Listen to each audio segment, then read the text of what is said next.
Аз за жени няма да говоря, макар че много се изкушавам.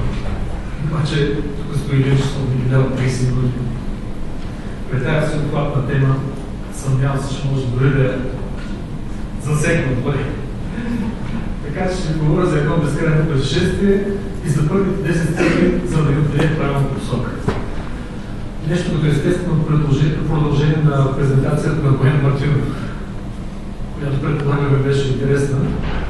Аз лично много я харесах и съм съгласен с почти всичко, което той каза. Как да не сбъркаме, докато обявяваме ERP? Така, първа точка. Най-важно. Защо всъщност ще обявяваме това ERP? Хубаво е да се дефинирате целите. Много ясно и много конкретно. И много измеримо. Тоест, цел, която звучи като лозунг, не е цел. Ние може да я постигнем веднага. Аз лично бих ви убедил в това, ние пускаме хипотетика. Просто това не е цел. Целта трябва да бъде конкретна и измерима. Най-важно. Втората важна особеност на дефинирането на целите е те да са амбициозни, но постижими. Тоест да се поставим ниски цели няма особена полза. Тъй като каквото и да ви говоря, първо става дума за пари, второ винаги става дума за достъп клиенти и трето става дума за доста време и усилия. Независимо от това, че нашето ERP, както знаете, се внедрява най-лесно, обладават по-бързо от другите и се работи изключително лесно и интуитивно с него. Само трябва да решите и започва да работи. Това важи за всичко, което е да ERP. Само, че не съвсем няма. Просто трябва да е ясно, че целите трябва наистина да се заслужават. Или както е, това не знам доколко се вижда най-ща мисълта, но не всичко, което се брои, което може да бъде изброено, се брои и не всичко, което може да бъде се брои, може да бъде изброено. Тоест, хубаво е да се измерим. Макар че в крайна сметка има едно нещо, което никой няма да го усети да го измери. Но то ще дойде в последствие. Второто е, както видяхме в предишната презентация, нещата стават прости. Идея, бизнес план, ERP и успех. Въпросът е, това е цената на успеха. Цената на успеха трябва да е много точно дефинирана. И е хубаво да направите точна оценка на възвръщаемостта на инвестицията. Тоест, като смятате да инвестирате толкова, кога това нещо ще се изплати? Един съвет от мен, не карайте достатъчно да ви прави. Иначе може да се изплати за това. Въпросът на това как дявол ще Евангелието, така и достатъчно с нея, изчисляваме възвръщаемост на инвестициите. Но е хубаво вие сами да знаете какво очаквате да постигнете, колко очаквате да покачате и кога смятате ще се изплати и от какво. Подкрепата е едно от най-важните неща, които трябва да осигурите. Подкрепата на висшия мениджмънт преди всичко, защото един незаинтересован висш менеджер обрича проекта на неуспех съдължително. Няма начин висшия менеджмент да бъде незаинтересован, защото никой освен висшия менеджмент няма интерес от внедряването на проекта.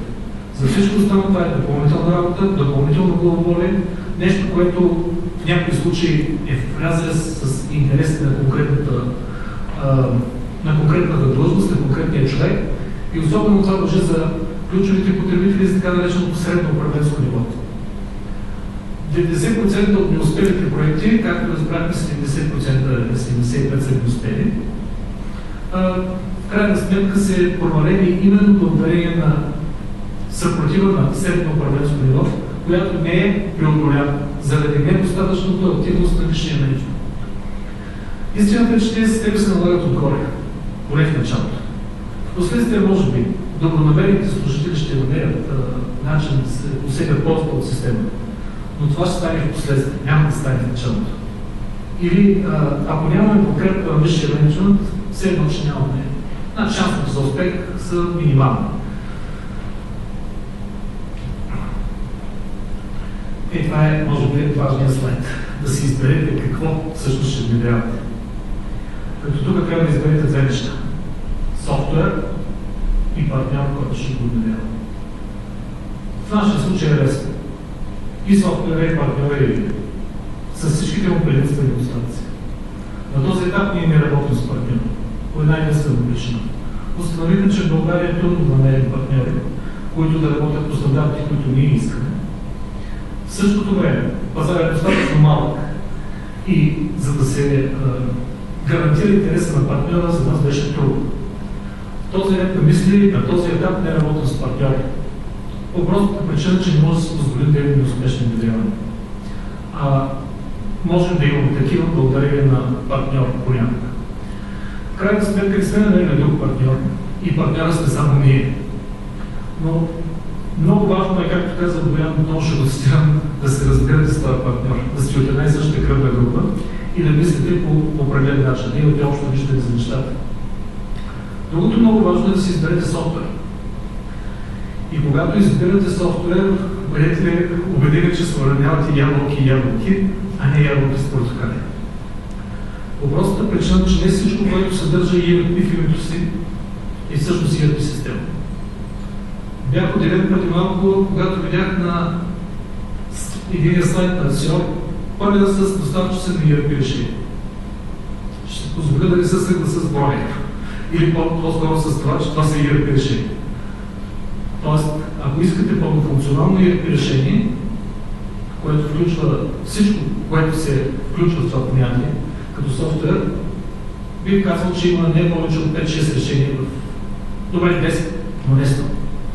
Тоест, различни софтуери, които скоро са добавили името си ERP, просто не са ERP. Тъй като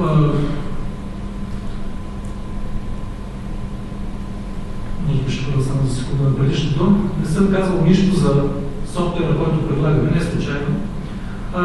Това е OneC Enterprise. Софтуер е руски. От 5 години го локализирали, 2005 започнахме, 2004 започнахме, 2005 и края 2006 са първите внедрявания. Наистина до този момент мога да кажа, че най-добрата атестация дават клиентите ни. В крайна сметка имаме клиенти, които работят с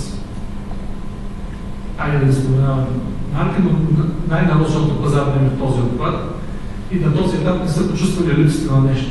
Работили са преди другите си служби. Но към момента съм много щастлив от това, което получавам. И може би тук няма да се съглася с Боян по отношение на референтните визити. Референтните визити при клиенти, ако клиентът е сериозна компания, той няма да ви каже, че софтуер е успешен, ако той не е.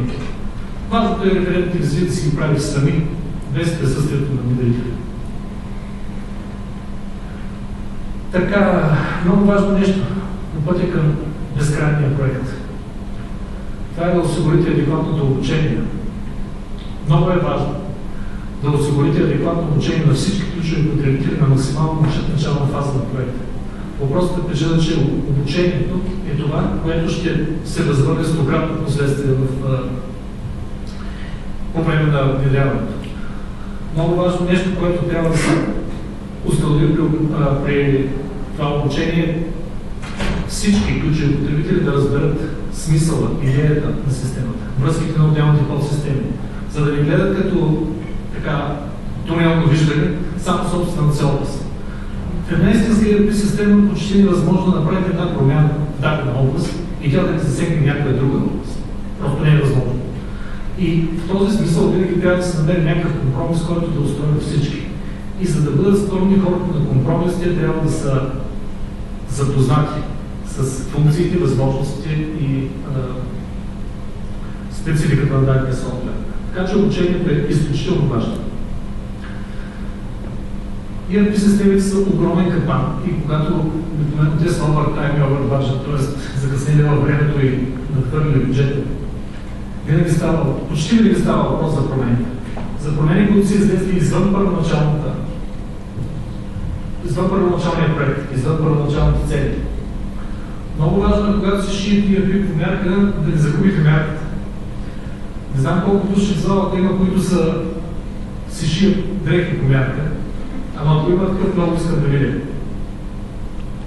Така, първото нещо, което чувам, при който да е клиент, когато отидем да покажем на първа среща и да говорим изобщо за какво става въпрос, първото изречение, нашия бизнес е малко по-специфичен. Гарантираме, че абсолютно всеки бизнес е специфичен. Няма никакво значение, на вас ви изглежда по-специфичен, защото е ваш, но всъщност той винаги е специфичен. Няма два еднакви бизнеса, дори когато те са в един и същи сектор. И в този смисъл, когато правите промени, трябва да оцените две неща. Едното е дали това, което искате да промените, го промените, защото това е ваша уникална бизнес практика, която ще ви даде конкурентно предимство и тя е, дето се казва, сърцето на вашия бизнес. И без нея вие ще загубите да спрят клиентите си. Или това е някакъв начин на работа, наложен от средствата, с които до сега сте разполагали. Повечето ERP системи имат така гръмко звучи, но внедрена добра практика в себе си, градена един. Тоест, те имат някакви неща, които са заложени и които е доказано, че е добре да се прави по този начин. Хубаво е тя да не ги промените. Не е добра идея да промените едно ERP, за да получите начина на работа, който сте имали до сега. Ами ако имате същия начин на работа, що ви ERP-то? В смисъл, то какво ще промени? Нормално е да промените някои от бизнес процесите си, за да ги изпълнявате по-ефективно и по-правилно. Именно там ще дойде тая ефективност, за която говорим. И точно това е смисъл на този знак. Да приемете промяната. Защото вие, когато тръгнете да внедрявате проект, тръгнете да променяте начина, по който организацията прави бизнес. Запазвате добрите неща, уникалните неща, тези, които ви отличават, но променяте нещата, които не са ефективни, които биха могли да се свършат по по-добър начин.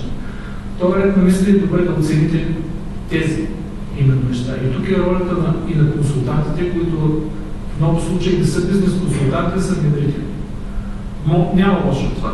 Ако нямате вътрешен капацитет, което значи, в който съм го виждал само в, може би, най-големите компании, нали, добре е да снемете и бизнес консултант към внедрителя, защото не всеки внедрител може да играе ролята и на бизнес консултант. Той може да познава вашите процеси, може да внедрява 10 решения в аналогично на вашата фирма. Но това не означава, че той не ги е предвидил по начин, по който крайна сметка клиента му е казал. Затова е добре да мислите и да се промените. Защото без промяна напред няма и няма и да има.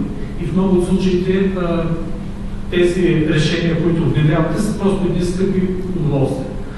Примерно при промените, едно от нещата, които споменах при предната презентация, беше огромната ефективност, която клиентът ви в рамката. В случая постигна с една малка доработка за отчитане на начин на гориво. Но те промениха системата, начинът, по който това гориво се отчита. И в един прекрасен момент резултатът беше над 10 пъти цената на доработка за по-малко от една година. Това е така една добра възвръщаемост на инвестицията.